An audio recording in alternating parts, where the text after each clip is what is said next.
नमस्कार साथियों, आप सबका पुनः स्वागत है श्रद्धा एस्ट्रो ज्योतिष में। तो आज हम लोग डिस्कस करेंगे कि हम अपने जन्म कुंडली और गोचर अनुसार यदि किसी रोग से निवृत्त होने का समय देखना चाह रहे हैं, रिकवरी फ्रॉम डिजीज ऐसा समय निकालना चाह रहे हैं, तो वो कब ऐसा समय हो सकता है। तो हम इसके लिए मुख्य रूप से हम लग्न चार्ट को शामिल कर रहे हैं और गोचर हम उसकी पुष्टि के लिए आसपास का माहौल और दशाओं में सबसे ज़्यादा प्रभावशाली विंशोत्तरी दशा वो देख रहे हैं। तो जब आपके सामने इस प्रकार का कोई प्रश्न आएगा, चार्ट आएगा, तो सबसे पहले तो हम यही देखते हैं कि भाई चार्ट में सब कुछ ठीक ठाक है कि नहीं है। लग्न देखते हैं तो देखिए लग्न इनका सिंह लग्न है और लग्नेश पांचवें भाव में, पांचवा भाव यानी एक प्रकार विवेक और डिग्री सर्टिफिकेशन। तो इन अभी ये जो हमने जो कुंडली ली है ये लगभग 75 वर्ष के पुरुष जातक की कुंडली है और अच्छा माने बहुत विवेकवान व्यक्ति हैं। इनका माने ब्रेन बहुत ही अच्छा समझने वाला। एजुकेशनल फील्ड में ये कुछ जैसे कुछ ऐसा चेक करने का काम, इस प्रकार का काम इनका रहा। तो मतलब यहाँ देखना वहाँ देखना, कुछ एजुकेशन फील्ड का आप विजिलेंस जैसा समझ सकते हैं। तो आप देख रहे हैं क्योंकि सूर्य लग्नेश होकर पांचवें भाव में आ रहा है, तो पांचवा विवेक को रिप्रेजेंट करता है और साथ साथ मन का जो हम कारक मानते हैं भारतीय ज्योतिष में, चंद्रमा तीसरा भाव यानी फ्रीक्वेंट यात्राएं, बार बार छोटी छोटी यात्राएं, इस प्रकार रिप्रेजेंट करता है। तुला राशि में बैठा है, स्वाति नक्षत्र में बैठा है। तो बाकी बहुत ज़्यादा माने रौबदार कह सकते हैं, बॉसी कह सकते हैं। आदेश निकला है तो वो आदेश सामने वाला मानना चाहिए। और काफ़ी हद तक सूर्य की जो उसको राशि मिली है वो सही है। माने पांचवा भाव हमारे अर्जित पुण्यों का भाव है और क्षत्रिय राशि माना जाता है। 9 नंबर धनु राशि। हालांकि बहुत पढ़ने में जुझारू रहे, लेकिन आगे माने कुछ ऐसा था कि मास्टर डिग्री करी जाए, वो पूरी नहीं हो पाई। पिता का लंबे समय साथ नहीं मिला। पिता भाव का स्वामी मंगल है जो दूसरे भाव में डिटैचमेंट प्लैनेट केतु के साथ बैठा है और लग्न से यदि आप देखेंगे सर्वष्टक वर्ग भी 9वें भाव का, 7वें भाव का, 12वें भाव का कम है। तो इस प्रकार समझ सकते हैं। और बाकी हम यदि कुटुंब की बात करते हैं तो कुटुंब का मंगल को, केतु को एक्सपर्ट नहीं माना जा सकता है। ठीक हो गया। मंगल आप जानते हैं कमांडर इन चीफ है, लड़ना उसका पेशा है। केतु डिटैचमेंट, गुप्त पराक्रम ऐसी बात करता है। गुप्त पराक्रम यानी बिना बोले निकल जाना, आप एक्सपेक्ट भी नहीं कर सकते थे इस प्रकार। तो कुटुंब की गैदरिंग में कई दफ़ा ऐसा स्वभाव भी देखने में आता है। क्योंकि हम लोग तो विद्यार्थी हैं, सीख रहे हैं। तो कुंडली से जो जो सीख सकते हैं आप लोग, वो सब चीज़ें सीखना चाहिए। हालांकि मुख्य रूप से हमने रिकवरी फ्रॉम डिजीज रखा है। तो वो इनको कब ऐसा लगा, तो हम समझ सकते हैं। आप विंशोत्तरी दशा में देखिए, शुक्र में राहु जब लगे, माने 15 मार्च 2023 से शुरुआत हो गई थी हल्की हल्की। और इनको फिर काफ़ी ज़्यादा माने शुक्र में राहु में केतु, माने 13 दिसंबर 2024 में काफ़ी ज़्यादा टेस्ट से गुजरना पड़ा। और केतु में इनफैक्ट फिर ये हॉस्पिटल में एडमिट हो गए। और तो अब केतु तो बीत गया। माने हम जब वर्तमान में बात कर रहे हैं तो शुक्र में राहु में शुक्र चल रहा है, लेकिन अभी भी हमें ध्यान रखना है अंतरदशा से बड़ा चेंज एक्सपेक्ट करते हैं। It is like central government किसका है? शुक्र का। स्टेट गवर्नमेंट किसका है? राहु का। और उसके नीचे आप कह सकते हैं आपके मेंबर ऑफ काउंसिल जैसा, ठीक हो गया, या डिलीवर करने वाला, वो अभी केतु। 1 महीने पहले, क्योंकि हम जन्म समय के बारे में बहुत ज़्यादा श्योर नहीं है, इसीलिए हम बफर लेकर चल रहे हैं। माने आप जानते हैं अगर हम जन्म समय में 8 से 10 मिनट आगे पीछे करते हैं तो दशाओं में 20 दिन 25 दिन का 1 महीने का अंतर आ सकता है। तो आज जब हम रिकॉर्ड कर रहे हैं तो 12 मार्च है। हो सकता है अभी भी केतु शेष हो, हम बिल्कुल ये मान कर चल रहे हैं क्योंकि जन्म समय की एक्यूरेसी बहुत ज़्यादा नहीं हम मान रहे हैं, तो स्टिल हम एक्सपेक्ट कर सकते हैं कि हॉस्पिटल में अभी भी ये हैं और कुछ पॉजिटिव न्यूज़ शुक्र आने पर मिलना चाहिए था, बट अभी तक तो उनको कुछ मिला नहीं है। तो ऐसा हम मान रहे हैं कि हाँ, जन्म समय में कुछ एरर हो सकता है। और सूर्य जब प्रत्यंतर दशा में आएगा तो ध्यान रखना है, हम ये तो बिल्कुल समझते हैं कि एक प्रकार का शुक्र राहु सूर्य कोऑर्डिनेशन तो नहीं है, लेकिन सूर्य जो है मींस मेंबर ऑफ काउंसिल वो पूरी तरह हमारे पक्ष में है। तो एक छोटा बली व्यक्ति आपके पूरे फेवर में है, वो आपको एक अच्छी न्यूज दे सकता है। माने वो बहुत बड़ा उसका तो स्तर नहीं है, लेकिन फिर भी अपने को एक अच्छी चीज, क्योंकि लग्नेश है सूर्य इस चार्ट के लिए, वो मिल सकता है। तो इनको 16 अगस्त 2025 में छोटा कुछ रिकवरी हो गया, कुछ ऐसी चीज, बिकॉज इनको अभी डर है कि कुछ ऐसा स्टमक में कुछ बड़ा रूप ना ले ले, कैंसर जैसा ना हो जाए, ऐसा कुछ इनको डर है।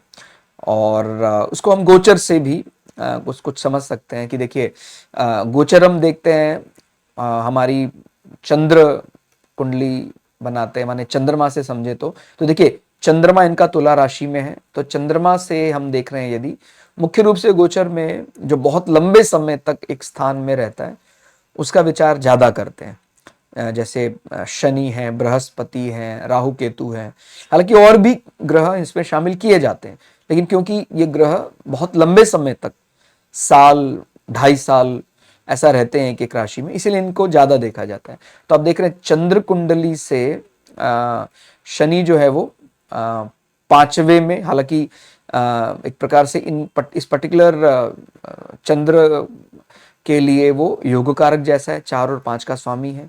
और राहु महाराज माने जो अभी अंतरदशा में चला हुआ है वो गोचर में 6ठे भाव में बैठा है, रोग भाव में बैठा है।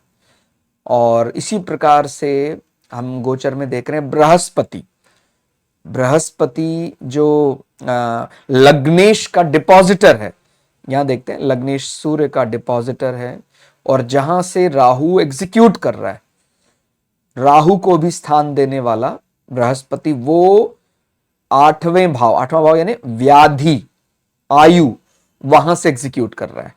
तो क्या कुछ हमें गोचर में रिकवरी दिखाई दे रही है, उसको दशा के साथ मिलाकर देखा जा सकता है। तो देखिए दशा ने ग्रीन सिग्नल दिया है 16 अगस्त 2025 में, ठीक हो गया। जैसे प्रत्यंतर दशा सूर्य की आ रही है, सूर्य का एग्जीक्यूशन अच्छे स्थान से है, पंचम भाव से है, सूर्य का ऑब्जेक्टिव आपको पता है शरीर। और गोचर भी आप जान रहे हैं कि 15 मई 20 मई इस प्रकार बृहस्पति और राहु का गोचर बदल रहा है, और मार्च के अंत में शनि भी गोचर बदल लेगा। तो यहां से मुख्य रूप से जो ग्रह हम यहां देख रहे थे कि हमें बृहस्पति क्योंकि अष्टमेश है और राहु क्योंकि अष्टम भाव में बैठा है, या ये कह सकते हैं इस लग्न के लिए वो 7वें भाव का सेकेंडरी लॉर्ड भी है, जिसको हम मारक की भूमिका में देखते हैं। तो राहु महाराज मई 3rd वीक तक आते आते, क्योंकि आप समझते हैं राहु गोचर में उल्टा चलता है, एक्वेरियस में चला जाएगा, माने कुंभ राशि में स्वराशि हो जाएगा, जो अभी तक रोग भाव में बैठे हैं।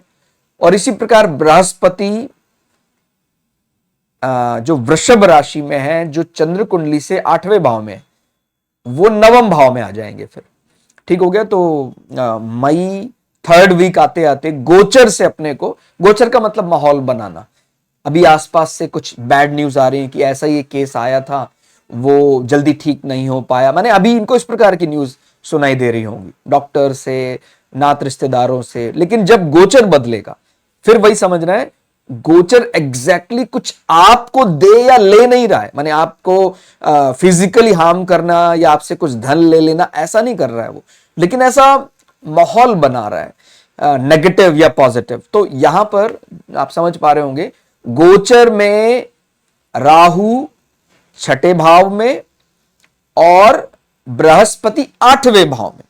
और जैसे मैंने बताया कि यहां पर अपना जो अंतर्दशा चल रही है उसमें दोनों का ही प्रभाव ज्यादा है। माने राहु जो है वो अंतर्दशा में चल रहा है और वो बृहस्पति की मीन राशि में बैठकर एग्जीक्यूट कर रहा है। ठीक हो गया। तो वो चीज हम यहां देख सकते हैं कि जब ये दोनों ही ग्रह 5 दिन के अंतराल में बदल रहे हैं, 15 मई 20 मई, और दोनों ही लक्ष्मी त्रिकोण 5 और 9 गोचर भावों में जा रहे हैं। तो निश्चित रूप से, क्योंकि हमें कुछ ज्योतिष में ऐसा नहीं है कि ज्योतिषी भगवान है, उसको कुछ क्ल्यू मिलता है, उसको कुछ ऐसा संदेश मिलता है, उसी पर वो आगे बढ़ता है।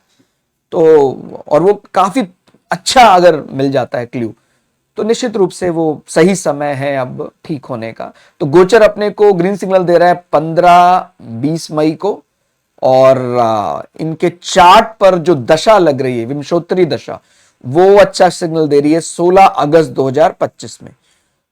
और अब माने इनको ये चीज समझ में तो आ जाएगी कि ये कुछ बड़ा रोग या बड़ा रूप नहीं होगा इसका, लेकिन ये पूरी तरह, जिसको बोलते हैं निवृत्त हो गए अब, वो तो जब स्टेट गवर्नमेंट का चेंज होगा, शुक्र में गुरु आएंगे। ठीक हो गया।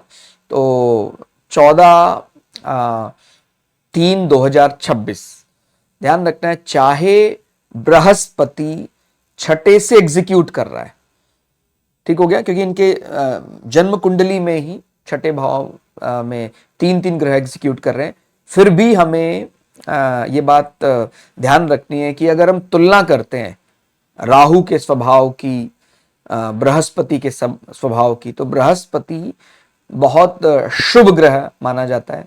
इस लग्न के लिए बृहस्पति पंचमेश की भूमिका में है, और इस लग्न के लिए राहु एक प्रकार से मारक की भूमिका में है, क्योंकि आप समझ रहे हैं वो एक्वेरियस कुंभ राशि शेयर करता है शनि के साथ, तो मारक के समान माना जा सकता है। तो वो जो हेल्थ इश्यू इनको है वो ठीक हो जाएगा।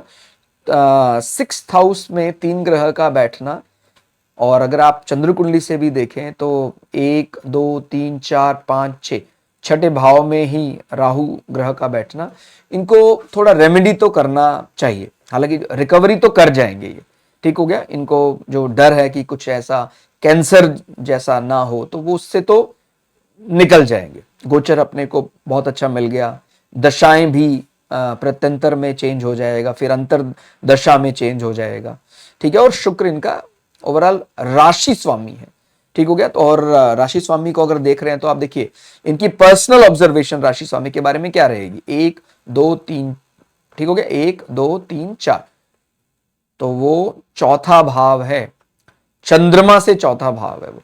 माने मेरी पर्सनल ऑब्जर्वेशन, लग्न से जो छठा है वो चंद्रमा से चौथा बन रहा है, लेकिन जो राहु चल रहा है अभी वो लग्न से अष्टम भाव, लग्न से व्याधि, सोसाइटी को लग रहा है कोई बड़ी व्याधि आ गई इनको, और इनको लग रहा है चंद्रमा से देखे तो 1 2 3 4 5 6, ठीक हो गया, 1 2 3 4 5 6 छठे भाव में बैठकर एग्जीक्यूट कर रहा है। तो चंद्र कुंडली से लग रहा है, मेरी पर्सनल ऑब्जर्वेशन, की रोग का समय, और लग्न से लग रहा है कि व्याधि आ गई है, कोई मृत्यु तुल्य कष्ट ऐसा कुछ। तो दोनों में ही वो सेम इंडिकेशन जा रहा है, लग्न कुंडली और चंद्र कुंडली। तो थोड़ा सा ये अभी के लिए रेमेडी करें, राहु महाराज के लिए कुछ कार्य करें, और अगर कोई ऐसा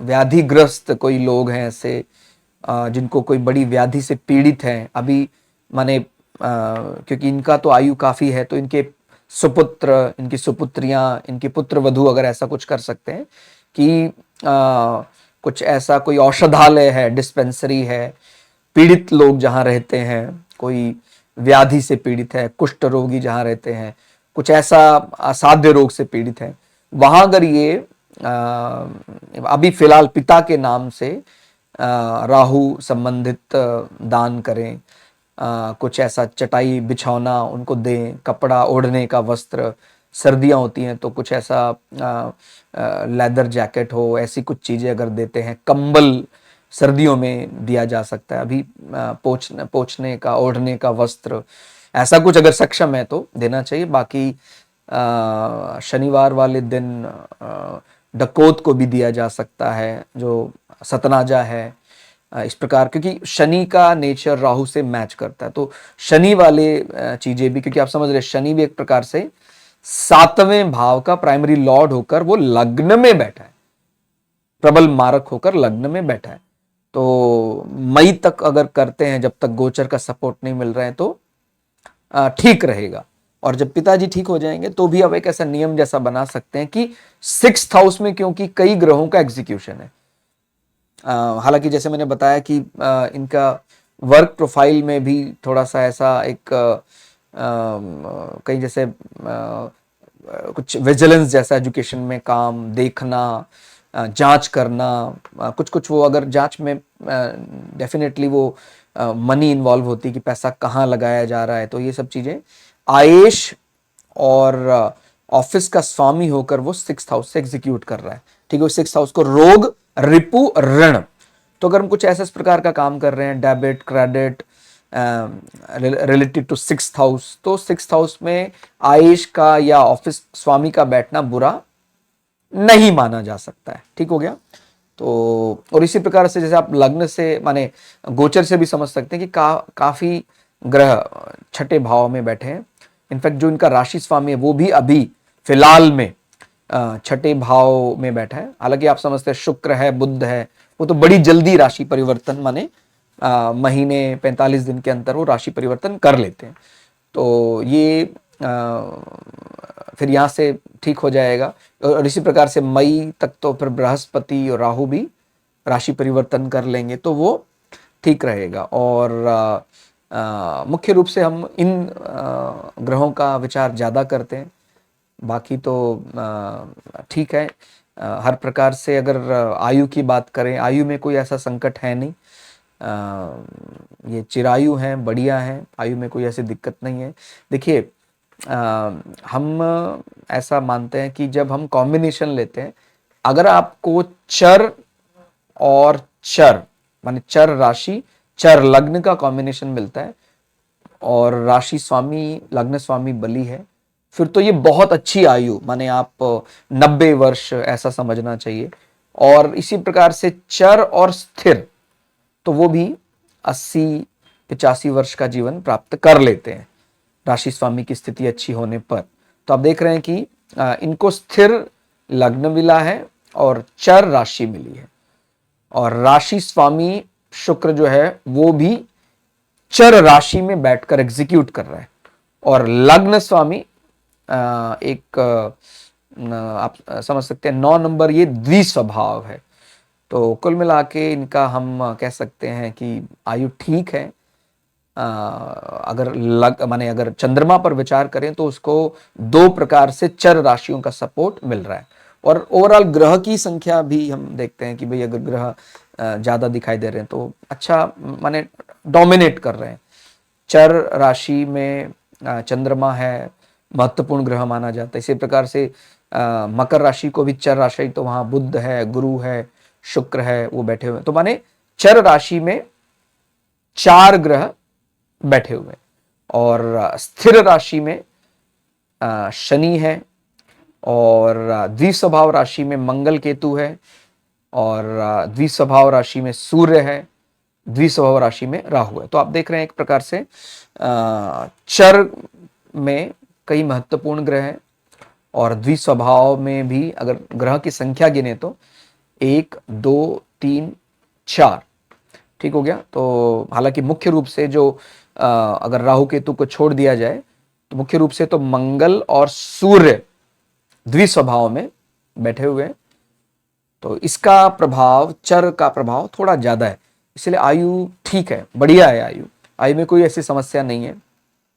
और फिलहाल कोई ऐसा माने ये शुक्र की ओवरऑल सेंट्रल गवर्नमेंट तो शुक्र की चल रही है, तो शुक्र राशि स्वामी है, बढ़िया है, थोड़ा सा इस प्रकार, क्योंकि अब रिटायर हो गए हैं तो वर्क प्रोफाइल तो 6th हाउस से संबंधित रहा नहीं है अभी, तो अगर कुछ ऐसा काम ये ऐड ऑन कर लें 6th हाउस में, कभी अभी जब ठीक हो जाएंगे तो ऐसा रूटीन में जाते रहें, कोई औषधालय है, कोई डिस्पेंसरी है, वहाँ पर कुछ ऐसा डोनेट करते रहें तो अच्छा रहेगा, बढ़िया रहेगा। ठीक है। बाकी इनका स्वाति नक्षत्र जो होता है, आप समझते हैं उसका जो एक हमारा होता है ग्रह और एक होता है नक्षत्र का देवता, तो अभी मैं देवता की बात कर रहा हूं। तो स्वाति नक्षत्र का जो देवता है वो वायुदेव, तो उससे संबंधित आप अगर प्रयोग करते हैं तो रूटीन में आने वाले चैलेंजेस कम हो जाते हैं। ठीक हो गया। डेली बेसिस पर ये सब चीजें आती हैं तो आप समझते हैं, क्योंकि हमारा सबसे पहली दशा तो नक्षत्र से ही तय होती है। चंद्रमा को प्लेसमेंट कहाँ मिला है, वो स्वाति में मिला है। तो ये वायुदेव, वायुपुत्र, हनुमान जी और इस प्रकार पवन पुत्र, उनकी आराधना उपासना, क्योंकि आप समझ रहे हैं वो इनके लिए योग कारक भी है लग्न से। तो जो जो हमने कमाया हुआ धन है उसको अपने ऊपर कहां से लगाते हैं, वो दूसरे भाव से एक्युमुलेशन ऑफ वेल्थ देखा जाता है। ठीक है। तो वो चीज भी इनकी और सुधर जाएगी, माने नक्षत्र देवता वायु से संबंधित है, तो उनके लिए काम करने से रूटीन में आने वाले चैलेंजेस कम होंगे। अभी के लिए जब तक राहु की अंतर्दशा चल रही है तो राहु के संबंधित दान करें, हमारे घर के ग्रुप डी लेबर उनको प्रसन्न रखें, उनको कुछ डोनेशन करें तो और जल्दी रिकवरी हो जाएगी। तो इस प्रकार हमने ये सीखा आज के क्लास में कि लग्न की कुंडली में हमने जो ग्रह देखा, अगर वैसा ही कुछ हमें ट्रांजिट माने गोचर चार्ट में भी दिखता है तो हाँ बिल्कुल हम रोग में जा सकते हैं, लेकिन उससे रिकवर होने का भी समय, यदि कुछ अंतर्दशाएं यहां बदल रही हैं विंशोत्तरी में और इसी प्रकार से गोचर चार्ट में भी बदलाव हो रहा है, तो उससे निवृत्त भी हो जाते हैं, निकल भी जाते हैं। ठीक है। तो इसको ऐसा समझना चाहिए कि मान लीजिए अभी मैं कहता कि लग्न में अभी कोई बैड दशा शुरू हुई थी, खासकर अंतरदशा में, और ट्रांजिट में भी अभी शुरू हुई है, तो फिर ये और उसी समय पर हमें कुछ बड़ी बीमारी के बारे में पता लगा। ठीक हो गया। माने ये जैसे मैं बता रहा हूं, इनको वैसे तो थोड़ी थोड़ी समस्या 15/3/2023 में ही स्टमक से रिलेटेड शुरू हो गई थी, लेकिन वो आते आते वही हम दिसंबर एंड तक इनको फिर थोड़ा ज्यादा दिक्कत होने लगा, और फिर वही फरवरी तक ही हॉस्पिटल में इनको एडमिट होना पड़ा। तो हम कह सकते हैं लगभग ये 2 वर्ष तो अपने अंतरदशा राहु ने निकाल ही लिए। तो शुरुआत से ही लग रहे, अगर ये बहुत एग्रेसिव हो जाता है, कोई अंतरदशा में प्लैनेट आ रहा है बहुत एग्रेसिव, और ट्रांजिट में भी बुरा ट्रांजिट और बुरा ट्रांजिट आने वाला है, इसका मतलब अभी आने वाला समय और बुरा हो सकता है, तो रिकवरी में समस्या हो जाती है। फिर जब प्रश्न में ये सब चीजें आती हैं, डिजीज, डिसऑर्डर, सिंड्रोम, तो फिर हम निश्चित रूप से मारक को, बाधक को भी जरूर देखते हैं। ठीक हो गया। जैसे आप समझ रहे हैं ये एक स्थिर लग्न है, तो स्थिर लग्न के लिए नवमेश का विचार किया जाता है। कुछ ऐसा रोग में अगर कुछ ऐसी दिक्कत आ रही है, रिकवरी होने में बाधा आ रही है, तो फिर हम नवम भाव के स्वामी को बाधक मानते हैं। ये बात याद रखनी है, केवल इस पक्ष के लिए, पूरे लाइफ के लिए बाधक नहीं मानना है, ये हमारा भाग्येश है। तो ये कई लोगों को इसको समझने में दिक्कत होती है कि बार बार बाधक बाधक बोलते रहते हैं, लेकिन इस प्रकार नहीं समझना है।